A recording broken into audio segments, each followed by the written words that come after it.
Good afternoon class.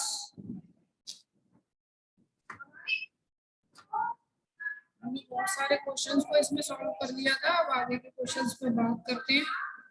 यहाँ से हम नया चैप्टर स्टार्ट करें, दैट इज नंबर सिस्टम। क्या कहें, नंबर, सिर्फ नंबर कह सकते हैं, सिस्टम में भी इसमें नहीं जोड़ा गया है। तो आपके सिलेबस के अकॉर्डिंग यहाँ पर सिर्फ नंबर है, ठीक है। तो उसके प्रश्नों की बात करेंगे जो प्रीवियस पेपर में आ चुके हैं। प्रश्न है पहला, और हमने आपको असाइनमेंट दिया था, हमने सबमिट नहीं किया है। पहला प्रश्न है कि संख्या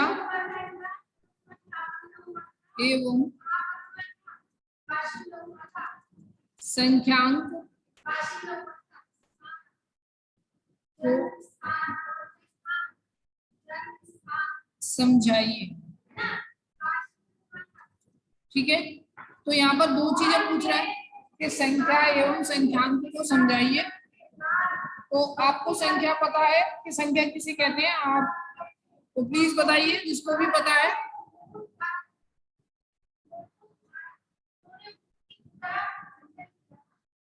बताइए जिसको भी पता है कि संख्या किसे कहते हैं। बहुत बेसिक क्वेश्चन है, कोई भी बता सकता है। बोलिए सर। गिनतियां 1 2। हाँ, तो कहते किसे, ये तो गिनने का तरीका हो गया। देखिए, जब भी संख्या की बात आए सॉरी, जब भी संख्या की बात आए तो आपको क्या करना है कि जो वस्तुओं को गिनने में सहायक होती है, जो हमें ये बताती है कि कितनी वस्तुएं हैं, संख्या किसे कहते हैं, जो हमें यह बताती हैं कि कितनी वस्तुएं हैं, कितनी वस्तुएं हैं का जिससे ज्ञान होता है, ज्ञान होता है, उसे संख्या कहते हैं। ठीक है, अब बात आता है संख्यांक क्या है। तो संख्यांक को देखिए, संख्याओं को जिन संकेतों द्वारा समझाया जाता है उसे हम संख्यांक कहते हैं। और अगर हम सरल शब्दों में इनको समझना है तो जो भी नंबर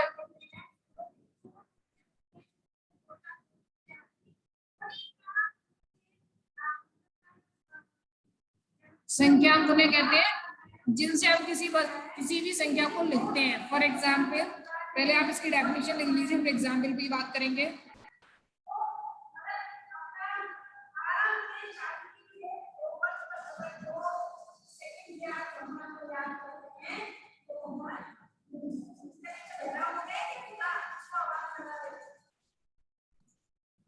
जिन संकेतों द्वारा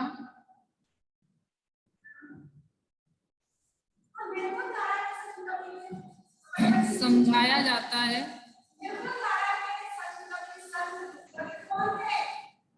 उन्हें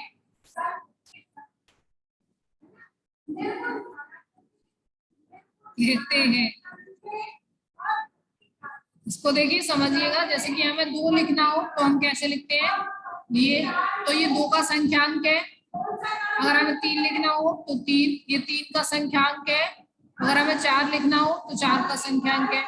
अब यही अगर हमें किसी वस्तु को काउंट करना हो, जैसे कि हमें ये काउंट करना है कि ये कितने नंबर लिखे हैं, तो हम कहेंगे 1 2 3, ये संख्या होती है। ठीक है, कितनी वस्तुएं हैं, वो जिसका भी जिस चीज जो भी हमें इसका ज्ञान कराती है उसको हम संख्या कहते हैं। और संख्याओं को लिखने के लिए जिन अंकों का हम प्रयोग करते हैं या जिन संकेतों का हम प्रयोग करते हैं उनको हम संख्यांक कहते हैं।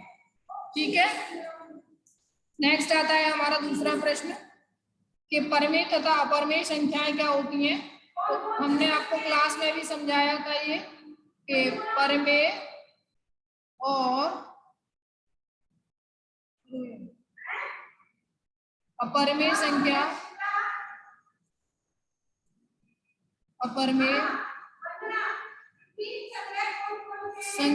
क्या होती है?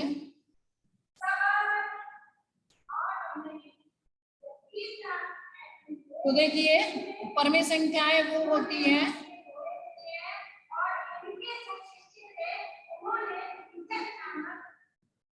परमेय संख्याएं वह होती हैं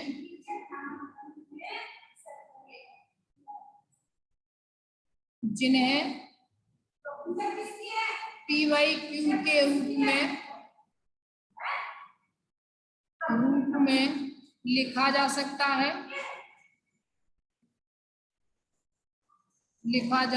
है,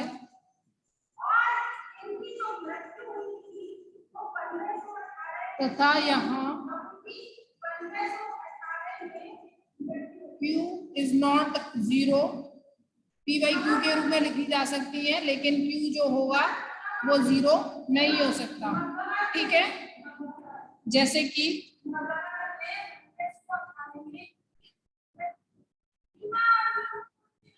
जैसे कि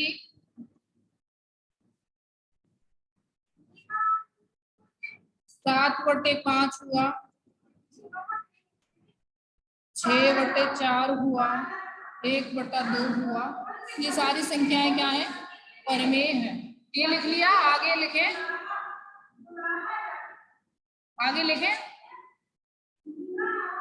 यहाँ लिखिए, देखिए अपरमेय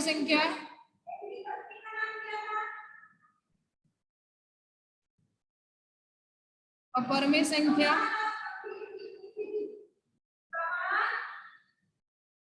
वे सभी संख्याएं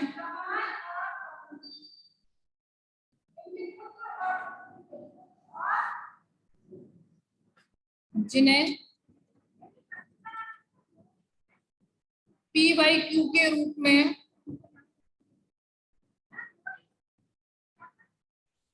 व्यक्त नहीं किया जा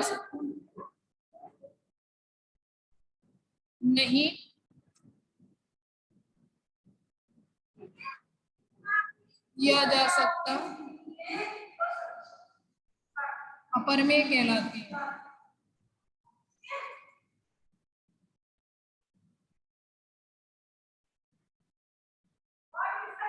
अपरमेय संख्याएं कहलाती,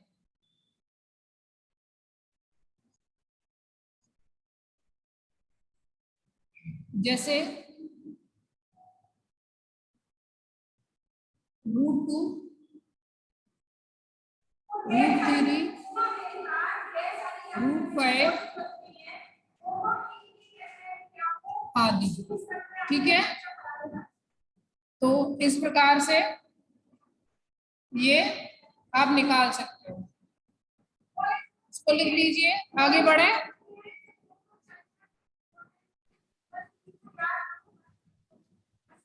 क्लास आगे बढ़े। जी सर जी। नेक्स्ट प्रश्न है आपके सामने 100 और 110 के मध्य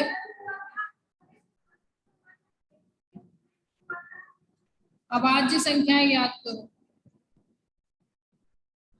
अभाज्य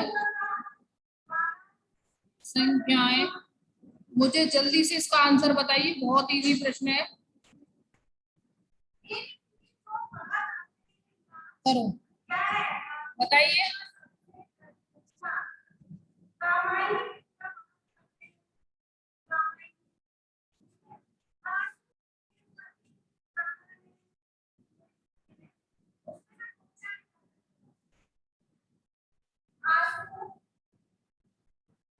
बताइए ये कौन है? सैंडी, कौन है ये सैंडी?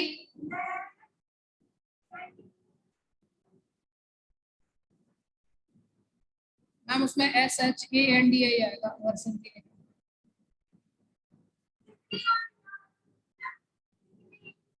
कौन है बेटा ये? अपना नाम जरा सही से लिखिए।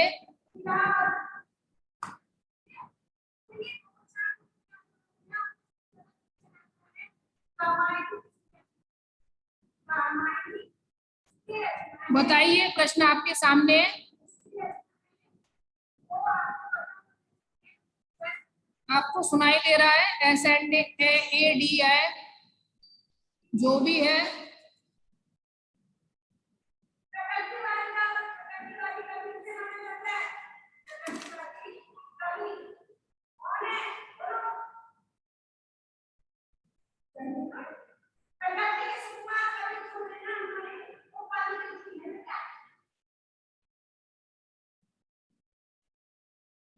बोलिए।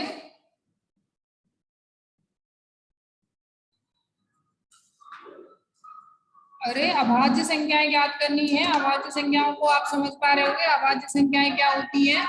वो संख्याएं जो स्वयं से और एक से कटती है, तो वो संख्याएं अभाज्य संख्याएं होती हैं। और जो दो से कटती है वो क्या होती है? भाज्य संख्याएं होती हैं।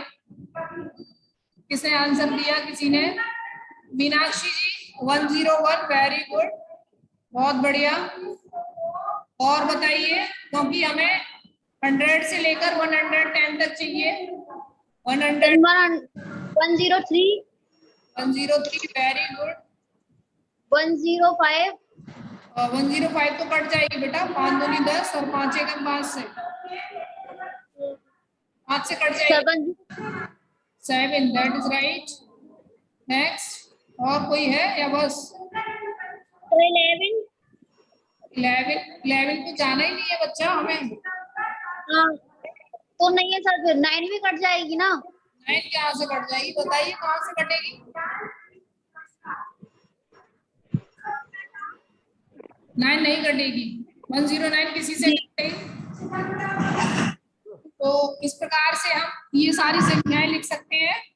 बहुत ही बढ़िया, जिसने भी आंसर दिया कविता जी, बहुत बढ़िया।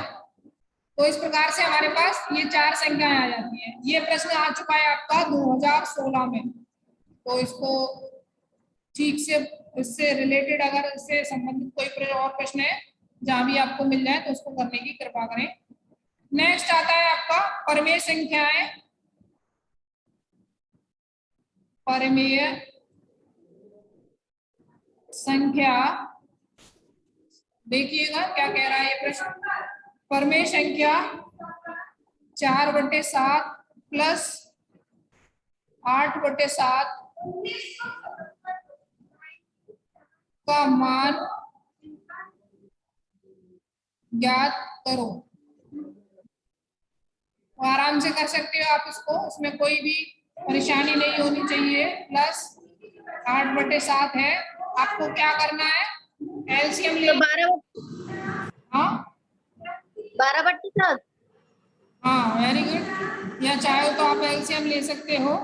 नहीं, अगर एलसीएम लेना है तो आप ये ध्यान रखिएगा, जिनके आधार समान होते हैं, बातें जुड़ जाती है। हाँ, जिनके आधार या अंश समान, हर समान होते हैं, वो डायरेक्ट जुड़ जाती है। लेकिन अगर फिर भी आप करना चाहो तो ऐसे करोगे, इसका एलसीएम ले लिया 7 और 7 में भाग देंगे एक बार, और 4 1 से 4 में गुणा 4 प्लस ये क्या ऐसे रखना पड़ेगा। तो ये 8 बराबर क्या आ जाएगा? 8 और 4 12/7। कोई परेशानी? नो सब्जी। तो नेक्स्ट प्रश्न देखिए, हम कोशिश करेंगे आज ज्यादा से ज्यादा प्रश्न को करने की, आप बस समझते जाइए। देखिए नेक्स्ट प्रश्न है 5/12 माइनस में प्लस 5/18 को सरल करो।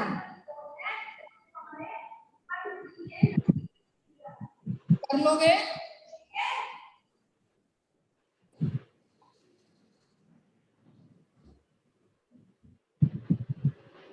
आइए, देखिए आप इसके लिए क्या करोगे। सिंपली पहले तो आप लिखोगे कि 5/12 माइनस 1 प्लस 5/18। ठीक है, या तो आप 12 और 18 का एलसीएम लेकर भी कर सकते हो। एक और तरीका है कि आप क्या 36 आया सर एलसीएम।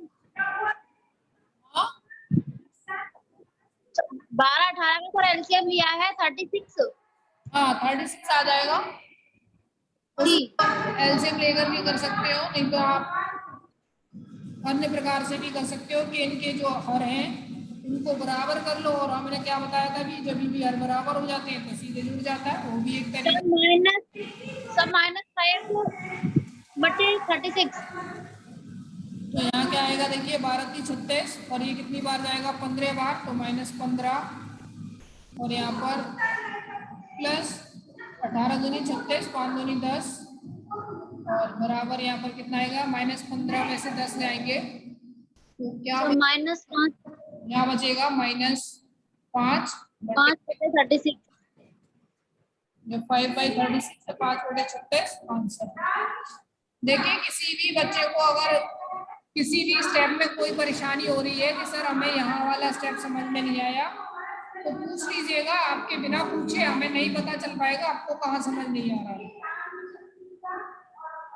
एक और प्रश्न हम आपको देते हैं, आप सॉल्व करके बताइएगा। 4/7 माइनस के में से -12/7 को घटाइए। बहुत ही सिंपल प्रश्न है, करिए। सर 11/7 माइनस के 11/7। 11/7 कैसे आएगा बेटा? सर इसमें से माइनस होगा ना ऊपर। हाँ बेटा, सर इनका माइनस तो होगा, लेकिन 11 कहाँ से बचेगा? आराम से करिए, इतना जल्दबाजी ना करिए। सॉरी सॉरी सॉरी 12 में से 4 8/7 8/7। कोई बात नहीं है, हो जाता है जिंदगी में। तो आप जी सर सॉरी सर। मैंने आपको बताया था जहाँ भी आधार समान होते हैं या हर समान होते हैं तो उनको डायरेक्ट ही हम जोड़ देते हैं या डायरेक्ट ही घटा सकते हैं। अगर आप फिर भी आपको ये समझ नहीं आ रहा कि नहीं ऐसा नहीं हो सकता है, तो आप क्या करना है, माइनस लगाइए और -12/7 एलसीएम लीजिए, कितना आएगा 7, एक बार -4, और क्योंकि अंदर माइनस है और ये बाहर क्या माइनस है तो क्या हो जाएगा प्लस, और प्लस के बाद -12, और -12 और -4 को जब आप जोड़िएगा तो क्या आएगा, जब ये ब्रैकेट खुलेगा तो क्या आएगा, ब्रैकेट खुल जाएगा तो क्या आएगा, पॉजिटिव हो जाएगा ना। जी -4 -12/7 कितना आ जाएगा, प्लस हो जाएगा। 12 में से 4 गए तो 8/7। कोई दिक्कत? नहीं सर। नेक्स्ट आगे बढ़ते हैं। बाकी के क्लास की सॉल्व करने का प्रयास करिए, अगर नहीं समझ आ रहा है तो समझने का प्रयास करिए, लेकिन प्रयास करिए। देखिए परमेय संख्या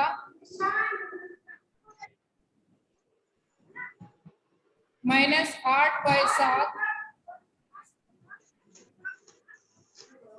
और -14/15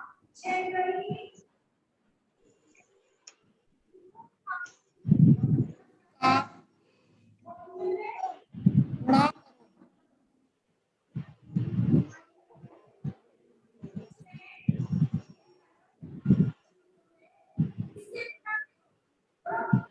और बताओ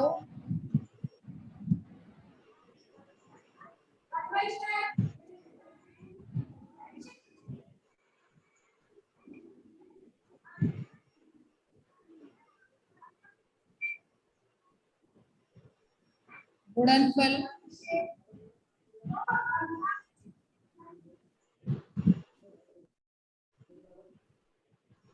परमेय संख्या है। करिए।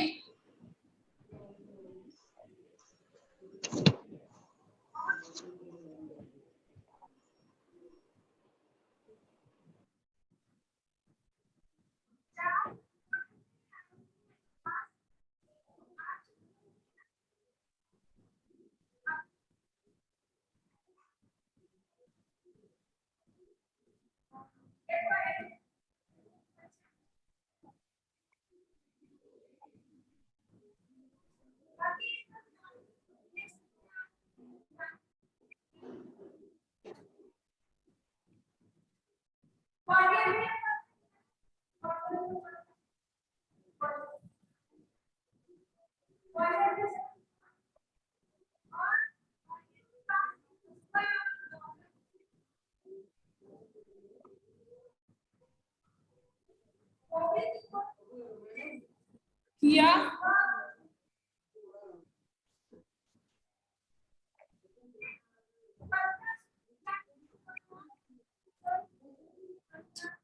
अरे 8/7 मल्टीप्लाइड बाई 14/15 माइनस माइनस क्या आ जाएगा?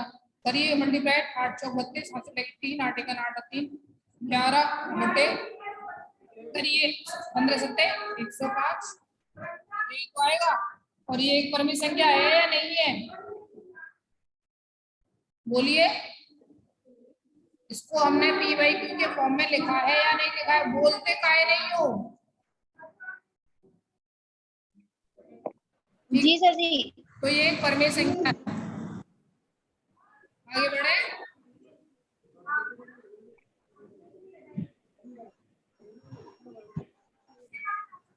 सर ये वाला फिर से बता दीजिए, थोड़ा समझ में नहीं आया। क्या नहीं समझ आया इसमें बताइए। देखो गुणा करना है सिंपली, और गुणा तो आप कर ही सकते हो ना। जी सर, नीचे का नीचे ऊपर का ऊपर। और कैसे करोगे? सर हमने एलसीएम ले लिया था 7 और 15 का। अरे एलसीएम एलसीएम थोड़े ना करते हैं गुणा में। ठीक है सर जी, ठीक है। क्रॉस गुणा करिए ना। जी जी जी। हेलो सर, सर मेरी आवाज आ रही है? हेलो। हाँ जी बोलिए, तेज बोलिए थोड़ा सा। हेलो सर, मेरी आवाज आ रही है? आवाज आ रही है, बहुत ज्यादा स्लो आ रही है। मैं सुन नहीं पा रहा हूँ, इतने स्लो। सर जैसे कि उसमें बहुत सात जैसे गुणा कर सकते ना, 7 गुणा 14 कट जाता ना वो तो। मैं समझ नहीं पाया क्या क्या। 8/7 मल्टीप्लाइड बाय ये बोल 14/15 करिए इसको। आपने सवाल किया था 7 से 14 कट जाएंगे ना, 7 गुणा 14 2 बार कट जाएगा वो। अगर वो कट रहा है तो काट सकते जी हैं कि नहीं काट सकते? अरे अगर 7 की पार्ट से 14 कट रहा है ना तो वो काट।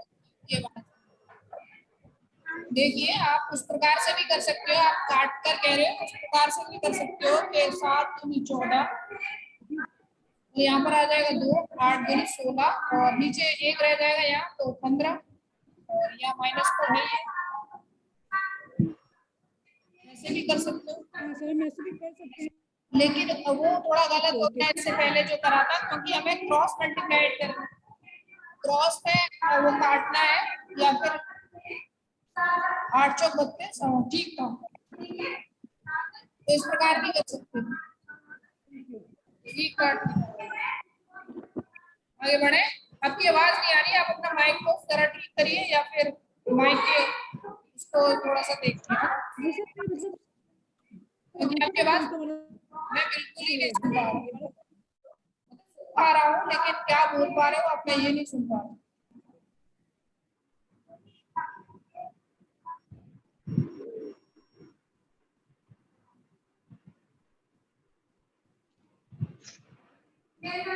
बोलिए, कुछ नहीं सुनाई दे रहा।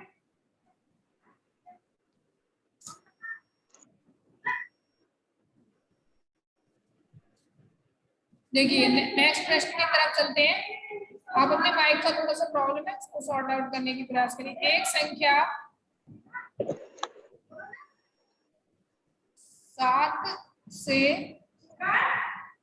4 बड़ी है।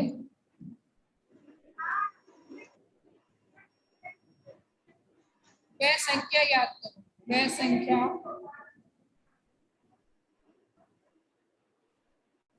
ज्ञात। बताइए किस प्रकार से होएगा, कर सकते हो।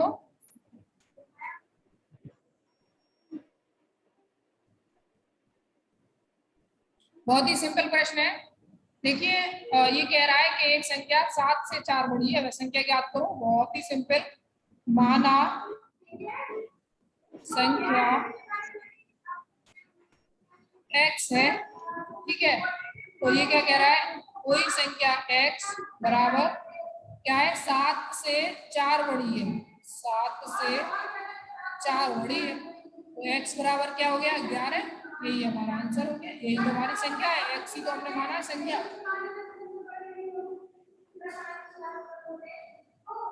ठीक है,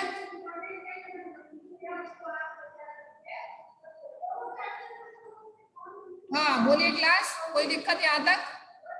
नहीं सर जी।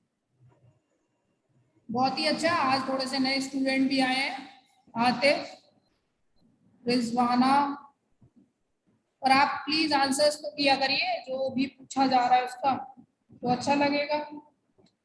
ठीक है ना? जी। देखिए अगली संख्या, अगला प्रश्न, सॉरी संख्या नहीं, अगला प्रश्न है हमारे पास कुछ ये कि दो क्रमागत संख्याओं का योगफल, तो क्रमागत संख्याओं का योगफल 21 है, 21 है, उन संख्याओं को बताइए, या फिर तो संख्याएं ज्ञात करें। वो कौन कौन सी संख्या है आपको वो ज्ञात करनी है। देखिए सबसे पहले हम ये समझ लेते हैं कि क्रमागत संख्याएं क्या होती है, वैसे आपने अपनी क्लास में पढ़ रखा होगा, लेकिन फिर भी नहीं, एक बार रिवाइज कर लेते हैं। मान लीजिए जैसे हम संख्याएं लिखते हैं और उसके बाद जो क्रम स्टार्ट करते हैं, और क्रम किस तरह से स्टार्ट करते हैं, तो उनके बीच का जो गैप है वो सेम रहे। जैसे हम 1 लिखते हैं, 1 के बाद 2 लिखते हैं, उनके बीच का गैप 1 रहता है हमेशा, 1 2 2 के बाद 3, उनके बीच में भी गैप 1 ही रहता है हमेशा। तो ऐसे करके जो सीरीज बनती है उसको हम क्रमागत संख्या रहते हैं, जिनके बीच में एक क्रम होता है। ठीक है, तो इसको सॉल्व करने का प्रयास करिए, बोलिए कैसे होएगा। दो क्रमागत संख्याएं बोल रहा है, तो माना पहली संख्या बराबर x, और दूसरी संख्या, क्योंकि हमने बताया क्रमागत संख्या लेनी है तो x प्लस 1। अब इसका ये कहना है कि इन दोनों का योगफल कितना है 21, तो x प्लस 1 का योग है वो क्या है 21। अब यहाँ से x क्या हो जाएगा 2x, और इस एक को इधर भेज देंगे तो 21 माइनस 1, तो 2x बराबर क्या हो जाएगा 20।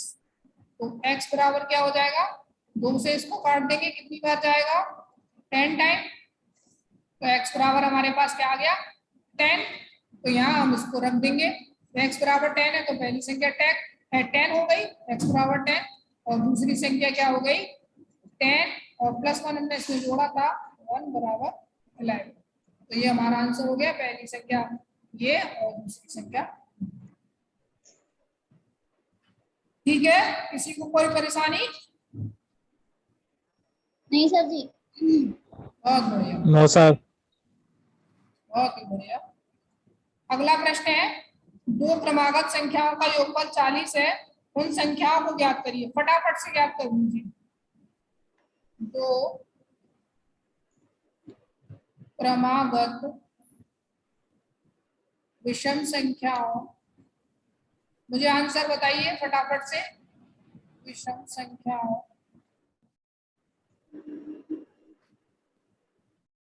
का योगफल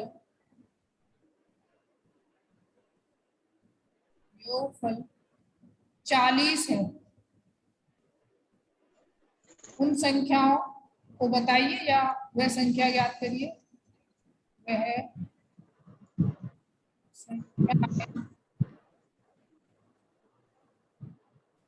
ज्ञात करिए।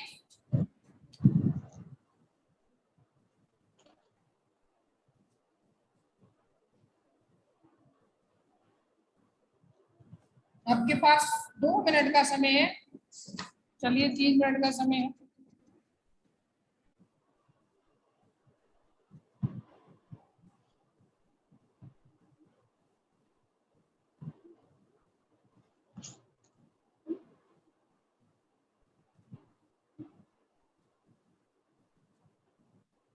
पहले तो आप मुझे ये बता दीजिए विषम संख्याएं आप कौन कौन सी लेंगे। या फिर क्रमागत विषम संख्याओं को हम किस प्रकार से लिखते हैं?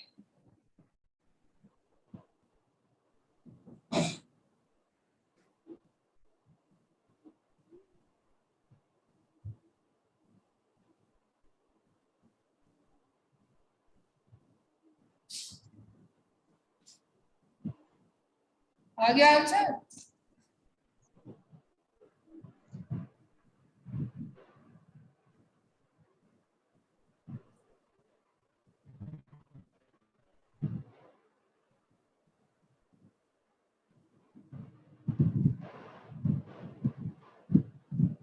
नहीं आ पा रहा क्या? चलिए कोई बात नहीं है। माना सर सर 39 और 1 आ रहा है। 39 और 1 के साथ बेटा आपने कौन कौन सी संख्या मानी है? मीनाक्षी गौतम 19। वेरी गुड बेटा, लेकिन आपको दूसरी संख्या भी याद करनी है, क्योंकि हमने यहाँ दो संख्याओं की बात करी है। देखिए माना पहली संख्या बराबर क्या है x, और दूसरी संख्या, क्योंकि हम क्रमागत की बात कर रहे हैं, यहाँ पर थोड़ा सा आप ध्यान रखिएगा कि मान लीजिए हमने x बराबर 1 मान लिया, तो क्रमागत संख्याओं में विषम संख्या कौन सी आएगी? x प्लस अगर 1 करते हैं तो 2 आएगी, और 2 विषम होती नहीं है, तो इसलिए हम क्या कर लेंगे? x प्लस 2 रखेंगे। यहाँ क्या रखेंगे? x plus 2। जैसे कि अगर x बराबर हम 1 मान लें तो हमारे पास विषम संख्या नेक्स्ट क्या आएगी? 3, क्योंकि विषम होती है। अब इसको सिंपली जोड़ दीजिए कि x प्लस 2 बराबर 40 दे रखा है, तो यहाँ से क्या हो जाएगा? 2x प्लस 2 बराबर 40, उसको हम इधर ले जाएंगे प्लस को, तो यहाँ क्या हो जाएगा? माइनस में, तो 2x बराबर ये प्लस का इधर माइनस का हो जाएगा 40 माइनस 2, तो 2x बराबर आपके पास क्या आ जाएगा? 38, और x बराबर क्या आ जाएगा? 2 से इसको काट देंगे 1 टाइम, और 1 बचेगा, तो x बराबर 19 आ गया। ठीक है, अब x बराबर 19 मतलब पहली संख्या तो हमने निकाल ली, x बराबर 19, यहाँ तक तो कोई प्रॉब्लम नहीं आई। अगर हम दूसरी संख्या के पास जाएं, दूसरी संख्या क्या है? x प्लस 2 है, तो x की वैल्यू रखेंगे 19 प्लस 2 कर देंगे, क्या आ जाएगा? 21। तो ये हमारी दूसरी संख्या होगी। आई बात समझ में कुछ?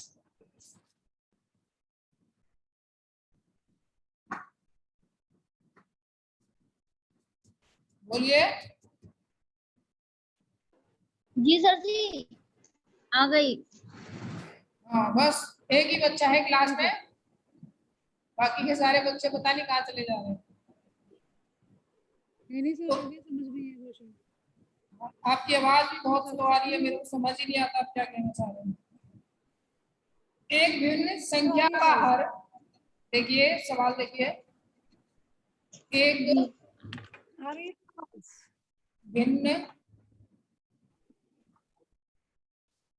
संख्या का हर, ये तो जानते ही होंगे आपको हर कौन सा होता है और अंश कौन सा होता है।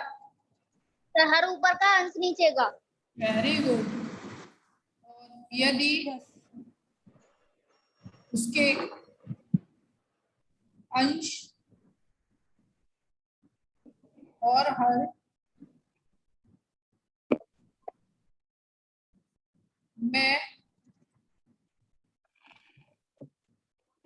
किसी भिन्न संख्या का हर 7 है, यदि उसके अंश और हर में 3 जोड़ दिया जाए, 3 जोड़ दिया जाए, तो उस भिन्न का मान, उस भिन्न का मान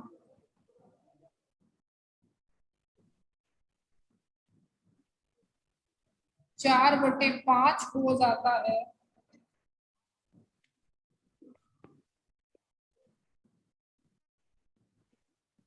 वह भिन्न ज्ञात करिए, वह भिन्न ज्ञात करो। ठीक है, तो ज्ञात करिए देखिए क्या करना है इसमें, हमें हर बताया है लेकिन अंश नहीं बताया है। अंश है क्या हमारे पास, तो हम मान लीजिए कि माना भिन्न क्या है, एक्स वाई 7 है, क्योंकि अंश हमें नहीं पता है, हर हमें पता है।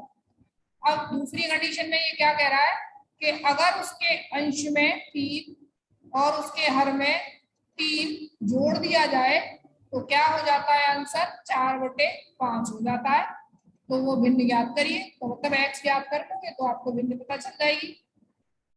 अब सिंपली क्या करना है, क्रॉस मल्टीप्लाइड कर दीजिए, और क्रॉस मल्टीप्लाइड में आप करोगे तो 5 का x में करोगे तो 5x प्लस 3 में करोगे तो 15 इजकल टू 7 का 4 में करोगे तो क्या आएगा, क्या आएगा, 28 तो 28। वेरी गुड, 28 प्लस 12, तो यहाँ से 5x प्लस 15 बराबर, इसको जोड़िए कितना आएगा, 28 2 30 और 40, और यहाँ से इस 15 को इधर ले जाएंगे तो 5x प्लस, मैं ये सारे स्टेप इसलिए रख रहा हूँ कि आपको समझ आ जाए, वरना मैं डायरेक्ट उसको यही फिनिश कर देता। तो 40 माइनस 15, फिर देखिए यहाँ इस लाइन के इधर लिख दे रहे हैं, कंफ्यूज ना होइएगा। तो क्या आ जाएगा, 5x बराबर कितना बचेगा, 25, और x बराबर क्या आ जाएगा, 5 टाइम 5। तो हमारी भिन्न क्या हो जाएगी, तो भिन्न क्या हो जाएगी, देखिए x की बराबर 5 और अंश हर तो हमें 7 दिया ही है, तो हमारी भिन्न क्या हो जाएगी, 5/7। कोई दिक्कत नहीं। 4 बच्चे हुआ। तो इसी के साथ ये सेशन होता है समाप्त। अगली क्लास में हम इससे आगे के कुछ प्रश्नों पर चर्चा करेंगे। जी। जहाँ तक अगर किसी को कोई परेशानी है किसी सवाल में तो फिर से पूछ सकता है, अगर नहीं है तो बहुत ही बढ़िया बात है, बहुत होशियार बच्चे। दोबारा से बता दो इस सवाल को। इसको, इस वाले को बताइए कहाँ जी। प्रॉब्लम है इसमें, बताइए। ये 40 आया ना, वहां से बता दो नीचे से। 40 आया है, देखिए नहीं से आ गया। अब क्या करना है, ये 15 यहाँ पर प्लस का है, इसको इधर ले जाइए, क्योंकि हम क्या करते हैं, हमारा ये गणित का नियम होता है कि हम चर राशि और अचर राशियों को एक साथ रखकर सॉल्व करते हैं, क्योंकि x में से तो 15 जा नहीं सकता ना, तो हम इसको या तो ना ऐड हो सकता है क्योंकि प्लस है, तो हम इसको इस साइड ले जाएंगे। इस साइड ले गए, कितना बचा, 25, 40 में से 15 गया 25, और 5x हमारा पास यहाँ है। तो एक और बात ध्यान रखिए, जब भी चर और अचर राशि एक साथ होती है तो उसका मतलब है वो दोनों एक दूसरे के मल्टीपल में है। जैसे कि 5 तो चर है और x अचर है, तो ये दोनों अगर एक साथ दिख रही है इसका मतलब है ये दोनों एक दूसरे के मल्टीपल में या फिर गुणांक में, सॉरी गुणांक नहीं, गुणा में है। तो क्योंकि यहाँ गुणा में, इधर जाके क्या हो जाएगी, भाग में, या फिर या तो आप यहीं से काट दो, 5 टाइम कट जाएगा, अगर नहीं है तो यहाँ एक स्टेप और लिख सकते हैं हम, x बराबर 25/5, और ये कट जाता है 5 टाइम, तो x बराबर आता है हमारा 5। ठीक है, क्योंकि हमने x बराबर 5 निकाल लिया, हमने भिन्न माना था x बराबर 5/7 हमारे पास ऑलरेडी था। तो यहाँ तक कोई दिक्कत, नो सर। Very good. तो चलिए मिलते हैं नेक्स्ट क्लास में। जी, थैंक यू सर जी। Thank you class.